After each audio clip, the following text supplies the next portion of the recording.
So, hi, like Kevin said, I'm Nigel.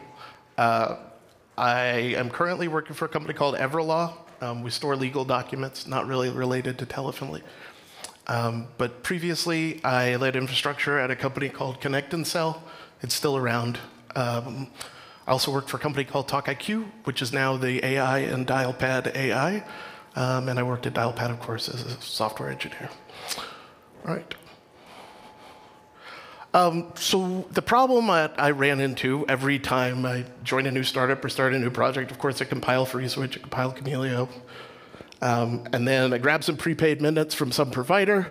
We launch our great new product. And about a week later, I get a call from the CEO. It says, hey, Nigel, everything is great, but the cost of our minutes are too high. I don't know if anyone else has ever gone through this. But so that happens. Then I reach out to a larger provider we're more comfortable with, like bandwidth, and we go through the process, get a contract. It can be a little bit of work, and then eventually I get the feedback, oh, you guys don't make enough calls, so it's still going to be kind of expensive. So I kind of thought maybe there's another way. So another part of the problem, when I first got into VoIP, I thought, hey, I'll be connected to like 20 providers. I was totally wrong, right? It's kind of expensive to do something like that. When you're super small, contracts are hard. And then, of course, somebody said there's no use case for crypto, so I was like, well, why not? All right, so OpenSettleNet is a collection of tools that use the standard SIP protocol. We don't do anything untoward. To pay for either origination services, or if you are selling them, you can sell them. So that's, I'm going to basically walk through those tools and kind of how they work. So there's a bunch of different components to make it work. There's a Python service that sits next to your FreeSWITCH, connects to the ESL, and is responsible for generating a subscribe packet whenever you, it's responsible for two things, excuse me, but it's responsible for generating a subscribe packet when a call that you answer with payment, when a call that you created with our payment information and it gets answered. So you subscribe to then subsequently receive notification packets that are basically asking you to pay during the duration of the call. Yeah, so there's also, I wrote a Kamailio routing script whose job is to verify payments on the Solana blockchain. Once a call has been initiated, like it verifies, did you pay? And then I'll allow you to start that call off. I ran into a problem where I realized FreeSWITCH doesn't generate notify events for out-of-dialog notify messages. So I patched mod Sophia to do that. And then there's also, on the billing side, there's also a service that's responsible for generating those notify messages, asking you to pay throughout the duration of the call. And if you don't, it sort of tracks well, Kamailio is tracking all of your existing dialogues, but it checks in with Kamailio and says, okay, have all these dialogues been paid for? If not, let's shut them down. Yeah.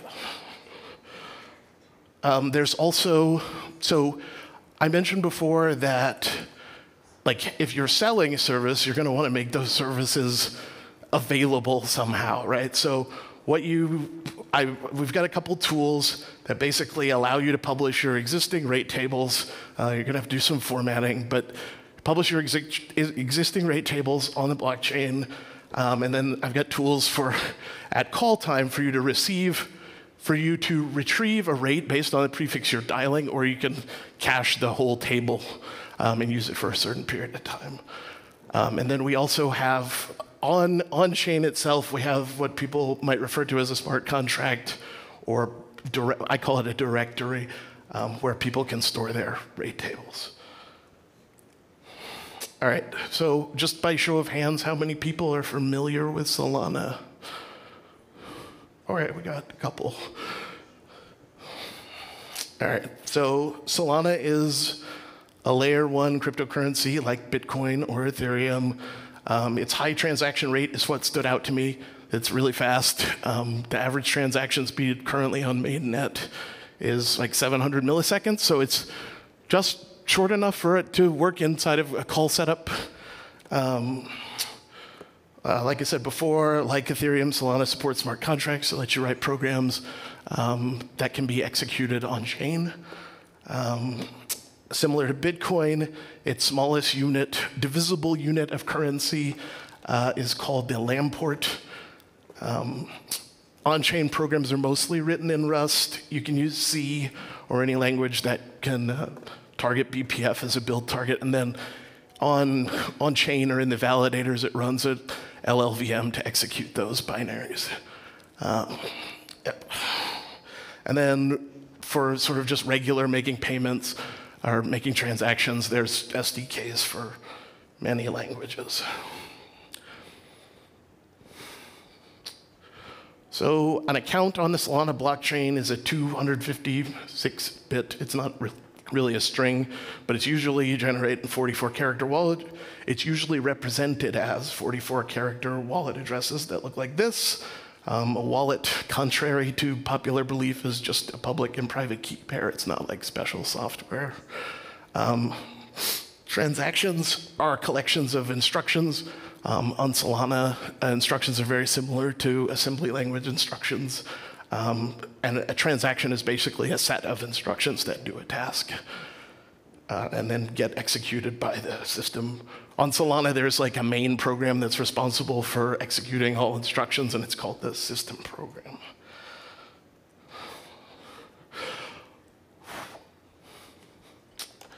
All right, so when you want to make a call using OpenSettlement, it starts with a caller. You use FreeSWITCH, you make a standard originate.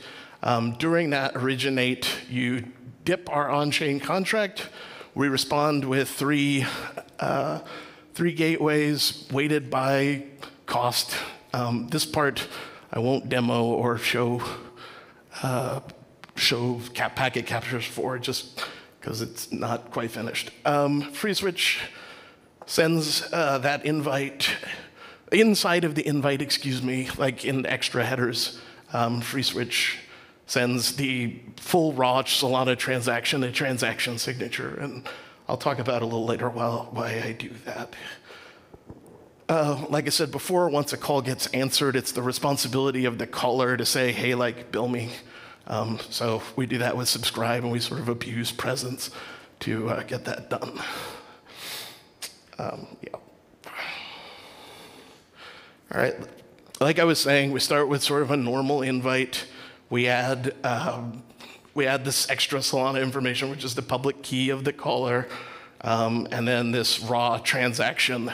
The reason I do that is so just in case you don't pay me, right, you've provided this transaction information, I can go ahead and send it to the chain myself and get that payment executed. And if you don't, I'm not going to allow the call. So after that, you get your sort of standard 100 trying message. I added this new message, 183, validating payment. SIP actually has a message for payments. I forget what number. It's 2 something, but it couldn't be used because a bunch of software responds weirdly if you try to use it. Again, if your payment is, if I check on chain and make sure your payment was paid, I'll say I validated the payment and I'm forwarding your call. And we sort of keep proceeding forward. After we get our standard 200 OKs, you get a 183 session progress. It takes a little while at the moment. I think I fixed it. It's the max. It's 200, okay, yeah. So after the call gets answered, like I said, you're expected to subscribe. This is the same instance that made that call. Subscribing, it gets a 200 OK, right? Then it gets a notify message basically saying to pay me. There's no real reason I used XML except for it's part of the present standard, so I stuck with it, but it may not stay XML. All right, so I ran into this problem. If FreeSWITCH gets a notify, so FreeSWITCH will generate an ESL event called presence in some circumstances that I didn't completely understand. So eventually I got a little frustrated and I patched FreeSWITCH. So it generates my new event that's just called notify or the type is billing, but it's called notify. I just dumped the body in there, but it seems to work. That's the patch. I'm not going to walk through it, but it does exist. Once you get that notify, you're expected to pay it back similar to the way you initiated a call. You put the transaction information in there, your wallet, the amount you paid. That's not really necessary, but it gets in there. So that's basically how OpenSettleNet works. If people are interested, send me an email. I'm going to release the code, but I looked at it today and it's pretty ugly, so I just want to make it a little prettier. And whoops, oh, there's one more slide. Oh, and thanks to Rob and Noel Levy, who are not here, but they wrote the on-chain directory for me.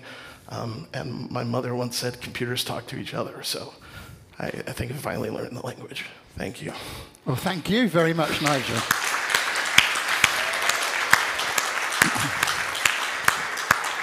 Fascinating area. If you have questions. Yeah, fascinating area of real-time settlements, and we do have time for questions. And I noticed there's one down there which could be Kamailio related. You never know. We'll see.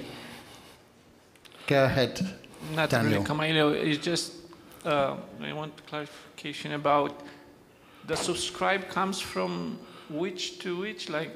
Okay. Actually, that's an important question. So there's a Kamailio module. I think it's called Presence User Agent, maybe. But anyways, the subscribe comes from the caller, the original caller, right? When Kamailio receives that subscribe message, it does. I think it's called. Anyways, there's a module with a function that's called something like handle subscribe. There's also a handle notify, which then generates the notify that I pass on to the biller.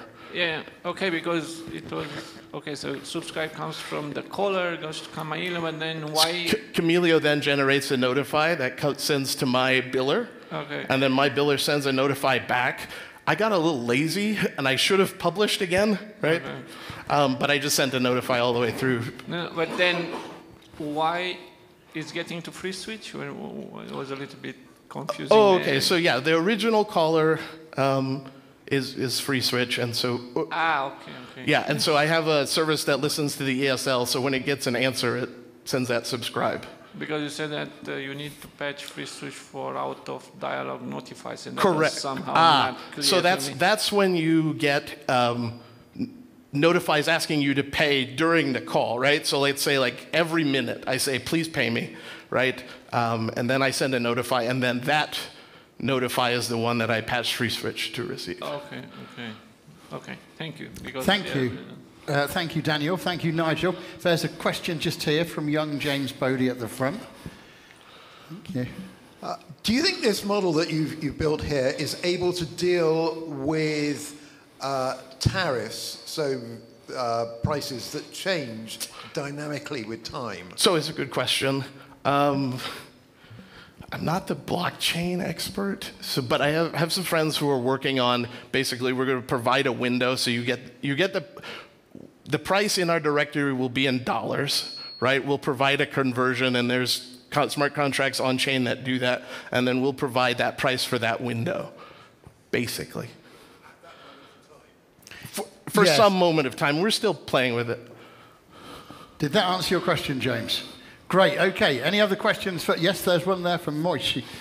There we are. He's the man with the hand, just there. I'm trying to figure out what the overall costs are for this. And what I'm talking about is 700 milliseconds just for the blockchain. I'm counting a bunch of messages going back and forth in traffic. My experience with SIP tells me that every once in a while one of those messages will go astray. So there's a question of robustness. Can you just give us a sort of overhead? So the only time that I introduce any overhead, like where you're waiting for me, is at the start of the call. I think, so I didn't demo it today because and this is not because of the blockchain, it's actually because of something I didn't understand about KEMI, where I'm doing something that blocks. But basically, I really do think it's only that 700 milliseconds at the beginning of the call. So I hope that answers it. Thank you, Moishi. Any other questions for Daniel? Nigel, Daniels, I should say, before we move on. Oh, there's a question there with Colin. OK, thank you. And Jochen, would you like to come forward and get hooked up? So you said there's a directory for the rates. That sounds like a single directory for the rates. Sorry, it's rates by prefix, right? Okay. Like a rate table you'd see for most SIP trunking. Okay. But what you'd really want, I think, is different rates for different people. I'm sorry, I didn't specify, Okay. but yes, our tool, so when you publish, right, you use your public key, right, that identifies you as the carrier, and you can put the name in there too if you like. OK, well, fascinating stuff. Thank you very, very much, Thanks. Nigel.